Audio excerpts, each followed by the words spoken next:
My name is Rebecca, and today I will be talking about form and chromaticism in the first movement of Louise Farrenc's Piano Trio, Opus 33. Louise Farrenc was a French composer who lived from 1804 to 1875. Farrenc's career as a celebrated concert pianist led her to become a professor of piano at the Paris Conservatoire in 1842. Parallel to her life as a professional pianist, Farrenc trained in composition with Anton Reicha at the Conservatoire from age 15 onwards. This training led to a compositional output spanning 4 decades. Farrenc's experience as a pianist motivated many compositions for solo piano and chamber ensembles, including 4 trios with piano. The first 2 trios, Opus 33 and Opus 34, were completed in 1844 and received considerable praise from critics. These works were performed frequently at the time, with Farrenc often at the piano. Farrenc received the Chartier Prize from the Institut de France in 1861 and 1869 for her contributions to chamber music. Despite her status as a highly recognized composer and performer at the time, notably advocating for and winning equal pay as professor at the Conservatoire, Farrenc's compositions are rarely discussed today.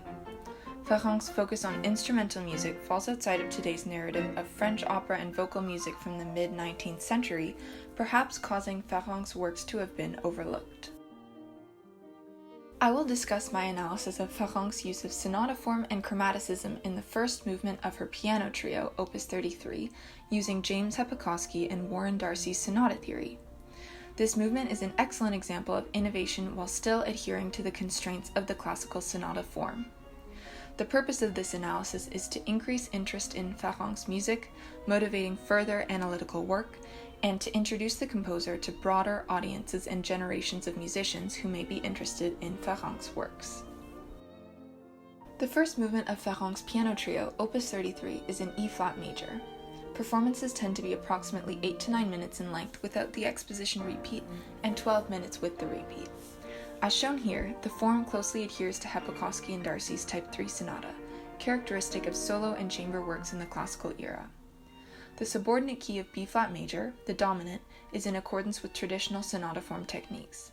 There is a long standing on the dominant from measures 45 to 50, with hammer blows in measures 47 to 49, hallmarks of a traditional secondary theme preparation. The contrast between primary theme 1 and the 2 later themes is apparent. This triumphant lyrical dichotomy is typical, which Farrenc exhibits here not only on an interformal functional level, but within the primary theme group itself. Post-cadential Plagal progressions, like those in measures 95 to 100, are typical of closing zones, and only were used as structural cadences on rare occasions. The development consists of 4 modules. It is a full rotation as material from the first half of the exposition is presented prior to material from the second half. Modules 2 and 3 present material from the 2 primary themes in reverse order, and Module 4 features material from the secondary theme. Module 1 is exclusively modulatory. Full rotation developments are typical of Type 3 classical sonatas. The recapitulation is identical to the exposition in terms of length and formal boundaries. The one main alteration is that the perfect authentic cadence at the end of primary theme 2 is now in A-flat major rather than E-flat major. This is to permit the eventual modulation back to the home key. There is a coda, which is quite short-lived at only 20 bars in length, featuring material from the secondary theme. This movement is a good example of thematic efficiency.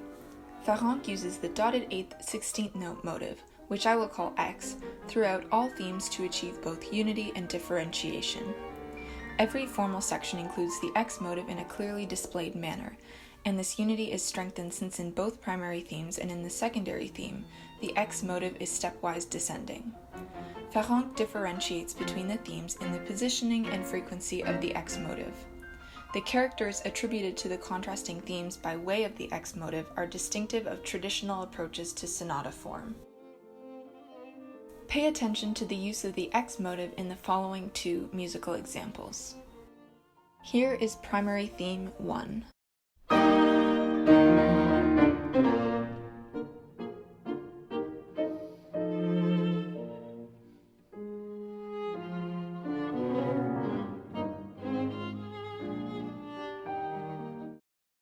Here is the start of the secondary theme.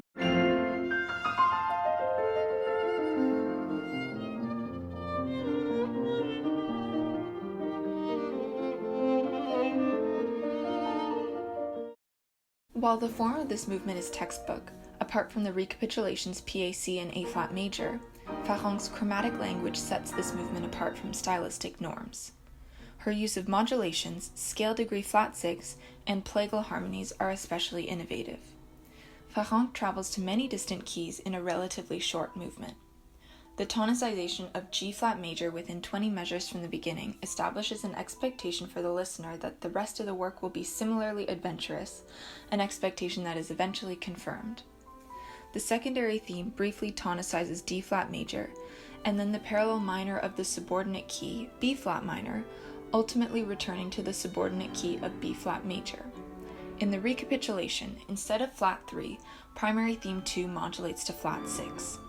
Farrenc's use of distant modulations within primary theme 2 is atypical, and the recapitulations PAC in the subdominant key is also rarer than recapitulations that cadence all sections in the home key. Farrenc's long-range tonal plans are inventive, and the unity derived from the thematic content helps to cohere the piece even amid risk-taking tonal moves. Farrenc's modulations are not confined to any one theme either. By the end of the development, all themes have been transformed through harmonic instability. Listen for the chromaticism in primary theme 2 here.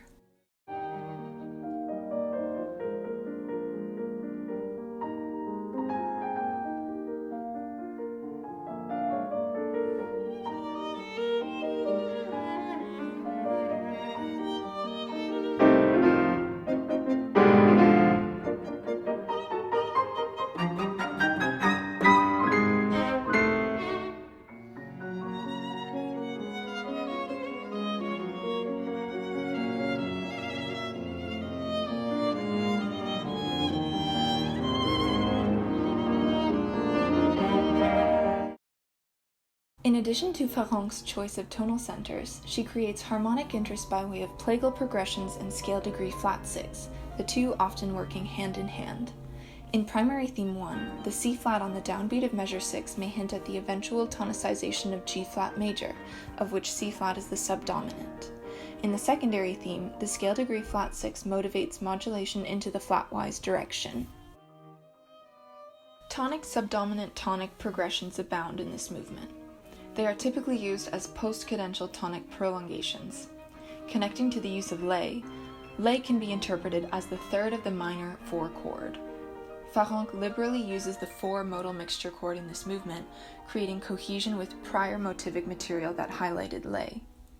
Plagal progressions are not limited to the local level.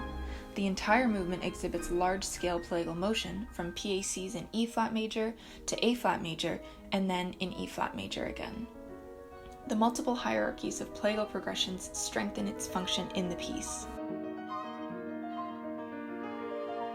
Farrenc was a master of chamber music composition, and the first movement of her piano trio, Opus 33, is no exception. Farrenc's use of modulations, lay, and plagal progressions are especially daring and provide strong contrast with her true adherence to form typical of earlier works. In this way, Farrenc looks both forward and backward, situating her piece at the crossroads of future and past, and in doing so, forges her own compositional language.